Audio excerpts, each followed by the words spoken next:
Ang nangyari sa nakaraang chapter ay in-enjoy ng ating lovebirds ang kanilang married life. Inaya ni Sylvie si Rudius na mag-shopping pag uwi nila, kaso meron daw asikasuhin si Rudius bago umuwi. Nauunawaan naman daw yun ni Sylvie. Sa sumunod na eksena ay pumunta na sila sa school at pinuntahan na ni Sylvie si Ariel sa dorms. Nakasalubong ni Rudius si Linia at Prosena at sabay-sabay na silang pumunta sa homeroom. Matapos ang school staff ni Rudius ay kinita niya na sina Ariel sa isang lugar sa academy. Biglang inilabas ni Luke ang kanyang espada at hinamon si Rudius sa isang duelo. Di nagtagal, tinanggap naman ni Rudius ang duelong iyon at agad naman nagsimulang sumugod si Luke. Habang sumusugod si Luke ay napapansin ni Rudius na kumpara kila Aerys at Ruijerd ay ang bagal nito. Madali lang na-disarm ni Rudius si Luke at natalo. Matapos ang duelo ay doon napagtanto ni Rudius at tinetesting siya nila upang makita kung pwede ba nilang iwan si Sylvie sa kanya. Piniliwanag ni Ariel na kinakailangan nilang bumalik sa Azura Kingdom pero hindi na dapat sumama si Sylvie doon. Hiniling niya kay Rudius na pigilan si Sylvie kung magpumilit man itong sumama sa kanya pag dumating na ang panahon na yon. Matapos yon, nagpaalam na sila Ariel at sinabi na iiwanan nila si Sylvie kay Rudius. Umuo naman dito si Rudius at nireveal na narinig pala ni Sylvie ang pag-uusap nila. Sa sumunod na eksena, nakauwi na si Rudius at habang kinakausap siya ni Sylvie ay may nakita siyang liham sa lapag. Sa uli, pinaliwanag ni Rudius na nakatanggap siya ng liham na galing sa tatay niyang si Paul. What's up mga Oni-chan?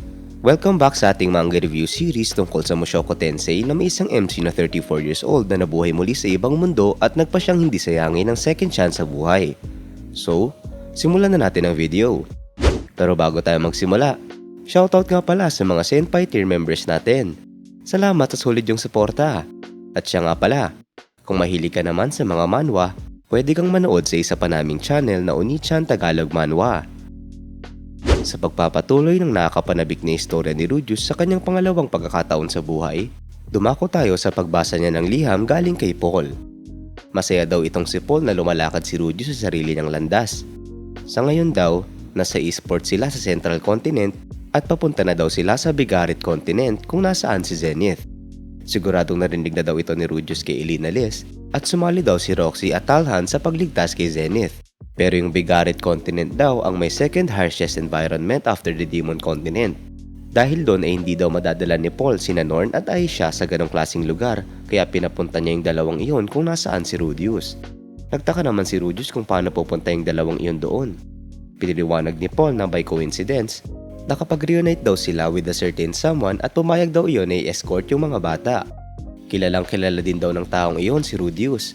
Bigla namang may narealize si Rudius at naisip na baka yung tinutukoy ni Paul ay taong tinutukoy niya, hindi ko alam. Ayun din sabi niya. Gusto daw ni Paul na i-admit ni Rudius sina Norn at Aisha sa isang school at nagbigay na daw ito ng pera para sa kahit anong initial expenses. Sa katunayan daw ay dapat siya nga yung gumagawa nun bilang tatay nila.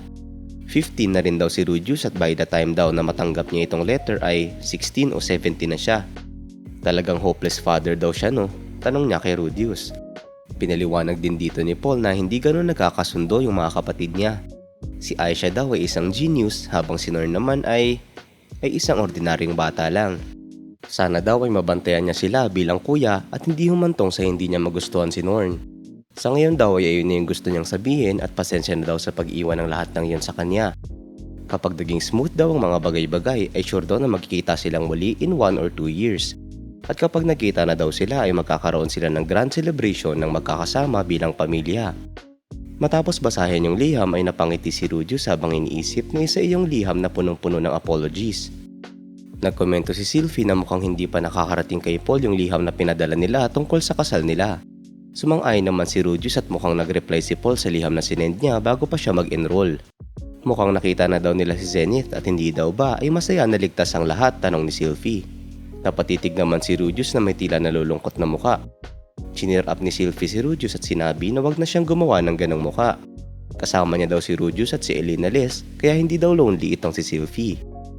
Kapag dumating na din daw doon sina Norn at yung iba pa nilang kapamilya ay hindi ba ay magiging livelier yung bahay nila. Darating naman na daw yung mga iyon in 2 or 3 months, hindi ba? Hindi daw siya makapaghintay doon. Napaluhan naman si Rudius dahil sobrang bait ni Sylvie. Nag-estimate si Rudius na makakabalik sila Paul in 2 years. Bigla namang sinabi ni Rudius na magiging masaya kaya sila Paul kapag nakita na nila yung mga apo nila. Dahil doon ay biglang kinilig at nagulat si Sylvie sa sinabi ni Rudius.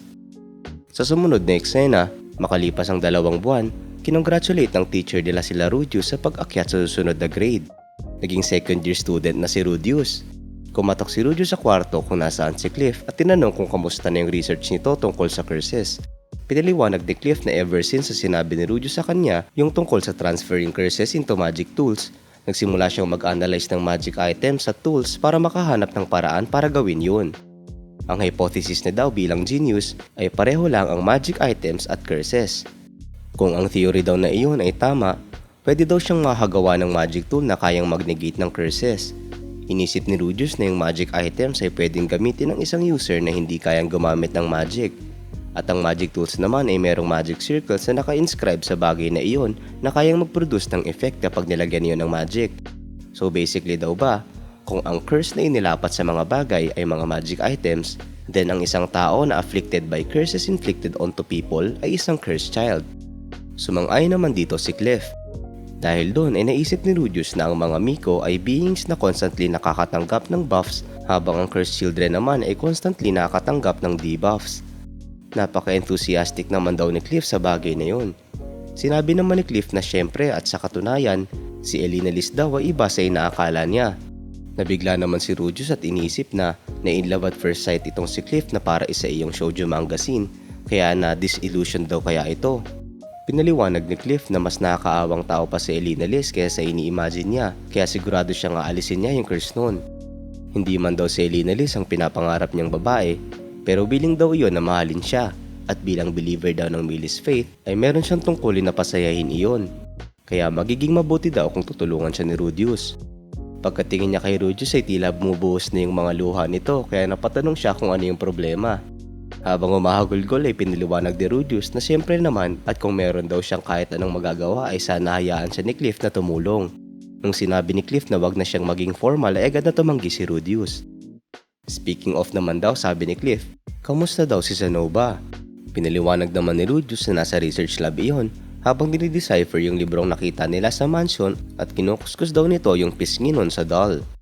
Sa sumunod na eksena, natuwa naman si Sylvie nung nalaman niyang nagsusumikap si Cliff sa research nito. Sinabi ni Rudius na binibigay niya doon yung buong respeto niya. Sabi naman ni Sylvie na si Elena Liz naman daw ay nag-insist na tulungan ng kanyang newlywed granddaughter sa bodyguard duties nito every 3 days kaya medyo gumaan daw yung trabaho ni Sylvie. Dagdag pa niya na tila nagkakasundo daw si Elena Liz at Ariel kung saan na pa talaga ba si Rudius. Napakomento si Rudius na more like oil and water sila dahil si Ariel ay isang prim and proper princess habang si Elena Liz ay isang salacious elf. Sinabi naman ni Sylvie habang may nakatamemeng muka ay hindi ganun ka prim and proper si Ariel nang gaya ng iniisip ni Rudius. Sinabi naman ni Rudius sa si Elena Liz ay merong capabilities ng isang estrang adventurer kaya wala na daw aalalahanin pa si Sylvie sa pag-iwan ng bodyguard duties niya doon. Matapos yun, biglang nilandi ni Rudius si Sylvie at kinagat nito yung tenga niya. May naalala naman si Rudius habang ginagawa yon. Madami na raw ginawa si Sylvie para sa kanya, kaya meron daw bang gustong ipagawa itong si Sylvie sa kanya. Sa isip ni Rudius ay sinasabi niya na syempre gusto niya ring may gawin para sa kanyang cute na asawa. Nag-isip-isip naman si Sylvie at di nagtagal.